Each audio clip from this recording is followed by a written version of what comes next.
بے زباں کو جب وہ زبان دیتا ہے، پڑھنے کو پھر وہ قرآن دیتا ہے، بخشنے پہ آئے جب امت کے گناہوں کو تو تحفے میں گناہ گار کو رمضان دیتا ہے۔ السلام علیکم ناظرین، پیغام رمضان کے ساتھ میں ہوں آپ کی میزبان مقدس چودھری۔ آج ہمارے پروگرام پیغام رمضان میں ہمارے مہمان بنے ہیں قاری محمد شبیر انجم۔ آئیے ان سے جانتے ہیں تقویٰ کی فضیلت کے بارے میں۔ اللہ تعالیٰ نے ہمیں عبادت کے لیے پیدا فرمایا ہے، آپ یہ بتائیں کہ عبادات کا مقصد کیا ہے؟ جی، بسم اللہ الرحمن الرحیم، نحمدہ ونصلی علی رسولہ الکریم، اللہم صلی علی محمد وبارک وسلم وصلی علیہ۔ آپ کا جو سوال ہے بڑا خوبصورت سوال ہے، تو آپ کی وساطت سے میں شکریہ ادا کرتا ہوں آپ کا بھی اور آپ کی پوری ٹیم کا کہ آپ نے مجھے اس خوبصورت پروگرام میں مدعو فرمایا۔ تو جو آپ کا سوال ہے کہ عبادت کا مقصد کیا ہے، جی، اللہ تعالیٰ نے قرآن مجید میں اپنی عبادت کا مقصد جو ہے وہ بیان فرمایا ہے۔ اللہ فرماتے ہیں وَمَا خَلَقْتُ الْجِنَّ وَالْإِنسَ إِلَّا لِيَعْبُدُونَ، ہم نے جنوں انسانوں کو صرف اور صرف اپنی عبادت کے لیے پیدا کیا ہے۔ تو عبادت کا جو مقصد ہے وہ ہے تقوی۔ ہم قرآن مجید میں دیکھتے ہیں، پڑھتے ہیں، جی، تو ہمیں یہ معلوم ہوتا ہے کہ ہر عبادت کا مقصد جو ہے وہ تقوی ہے۔ آپ نماز پڑھتے ہیں، نماز کا مقصد بھی تقوی کا حصول ہے۔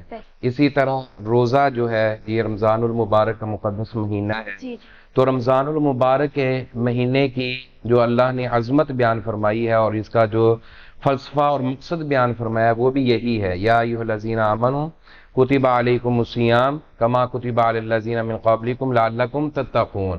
فرمایا اے ایمان والو، تمہارے اوپر روزے فرض کر دیے گئے۔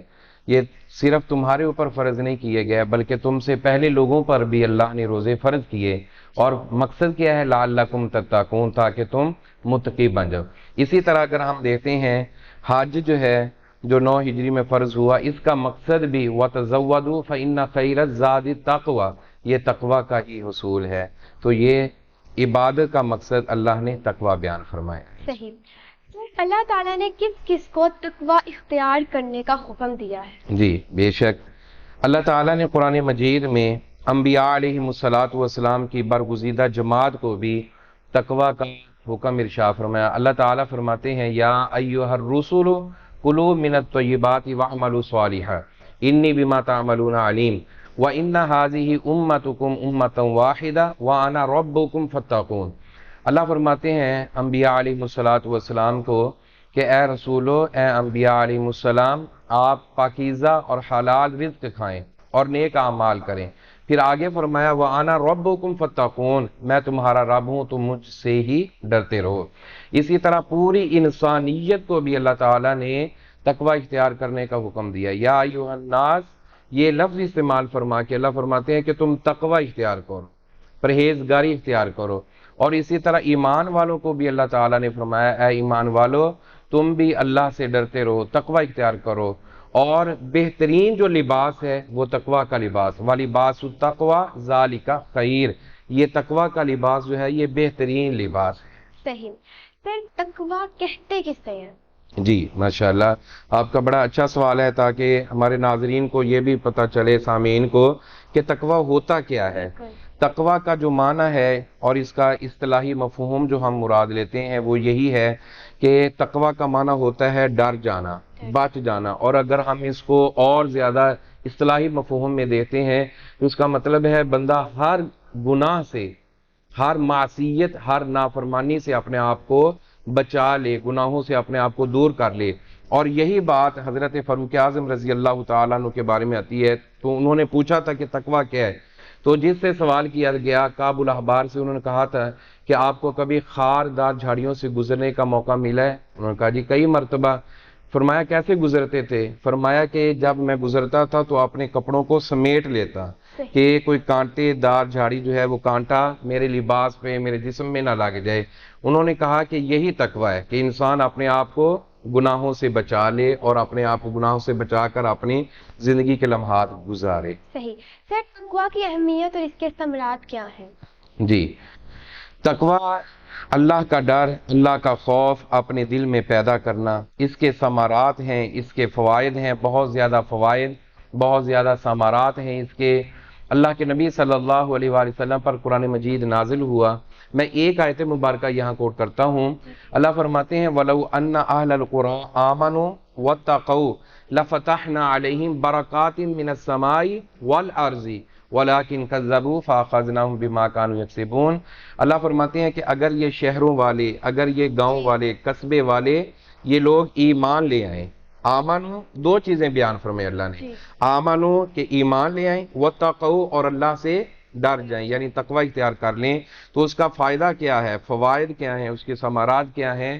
تو اللہ فرماتے ہیں لَفَتَحْنَا عَلَيْهِمْ بَرَكَاتٍ مِّنَ السَّمَاءِ وَالْأَرْضِ کہ ہم ان کے لیے آسمانوں اور زمین کے برکت کے دروازے کھول دیتے ہیں، یعنی اس سے اللہ برکتیں عطا فرماتے ہیں۔ صحیح سر، حدیث کی روشنی میں تقویٰ کے کوئی واقعات بیان فرما دیں۔ جی ماشاءاللہ جی، جیسے اللہ تعالیٰ نے قرآن مجید میں تقویٰ کے فوائد اور ثمرات بیان فرمائے، اسی طرح اللہ کے نبی صلی اللہ علیہ وآلہ وسلم نے اپنی احادیث مبارکہ میں اس کے فوائد اور اس کے ثمرات اور اس کے واقعات بیان فرمائے۔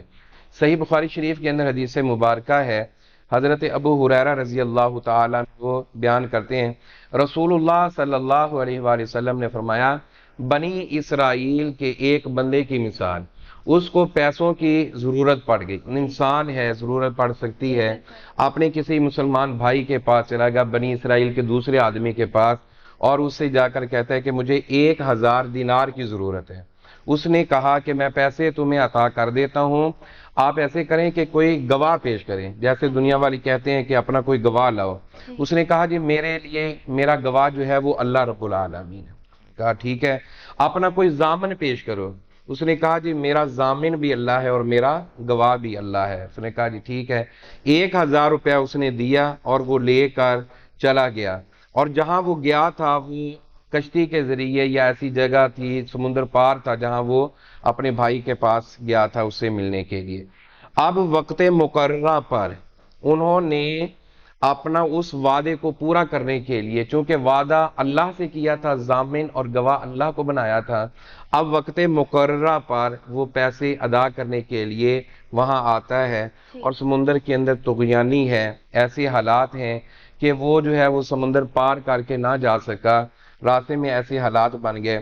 اس نے کیا کیا کہ ایک لکڑی لی اور لکڑی لے کر اس کو کھولا، اور کھولنے کے بعد اس میں وہ 1000 دینار جو اس نے لیے تھے وہ اس میں بھر دیے، اور ایک کاغذ کا ٹکڑا جو ہے لے کر اس میں کچھ الفاظ لے کر وہ بھی اس کے سپرد کر دیے، اور یہ اس میں لکھا کہ یہ 1000 دینار میں نے لیے تھے، یہ میں نے اللہ کو ضامن بنایا تھا، اور اللہ کو ضامن بنا کے اب میں اس میں وہ پیسے اور خط یہ بھیج رہا ہوں، تجھے مل جائے تو اچھا ہے۔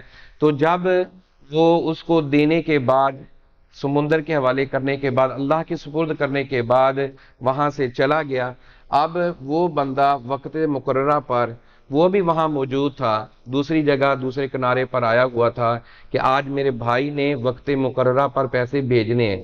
تو وہ انتظار کرنے کے بعد جب واپس جانے لگا تو اس نے دیکھا پانی میں ایک لکڑی آ رہی ہے، تو اس نے کہا چلو یہ میرے لیے ایندھن کے طور پر کام آئے گی۔ اس نے وہ لکڑی اٹھائی اور اپنے گھر لے گیا، جب اس کو پھاڑا تو اس میں وہ 1000 دینار بھی اس میں موجود تھے، اور ایک خط کا ٹکڑا بھی اس کو ملا، اور اس میں لکھا تھا کہ جس اللہ کو میں نے گواہ بنایا تھا، ضامن بنایا تھا، آج اللہ کے سپرد کر کے میں یہ بھیج رہا ہوں، اور یہ تجھے مل جائے۔ اب اس کے دل میں یہ تھا کہ پتہ نہیں وہ یہ خط جو ہے یہ 1000 دینار اس کو ملے ہیں کہ نہیں۔ وہ دوبارہ جو ہے وہ آتا ہے جب موسم بہتر ہوتے ہیں، حالات بہتر ہوتے ہیں، وہ 1000 دینار لے کر اپنے بھائی کے پاس جاتا ہے اور اس کو کہتا ہے مجھے معاف کر دینا، مجھ سے لیٹ ہو گیا ہے، لیکن میں نے یہ کیا تھا۔ اس نے کہا تھا جس اللہ کو تو نے گواہ بنایا تھا، ضامن بنایا تھا، اس اللہ نے وہ 1000 دینار مجھے بھیج دیے۔ تو یہ ہے وہ جو ہم نے پہلے آیت مبارکہ پڑھی نا، کہ اگر شہروں والے، بستیوں والے لوگ ایمان لے آئیں اور تقوی اختیار کر لیں تو اللہ تعالیٰ ان کے لیے آسمان و زمین کے برکت کے دروازے اس طرح کھول دیں۔ بالکل سر، بہت شکریہ آپ کا، آپ ہمارے پروگرام میں تشریف لائے اور لوگوں کو تقویٰ کے معنی اور مفہوم سے آگاہ کیا۔ تو ناظرین ملتے ہیں اگلے پروگرام میں، تب تک کے لیے خدا حافظ۔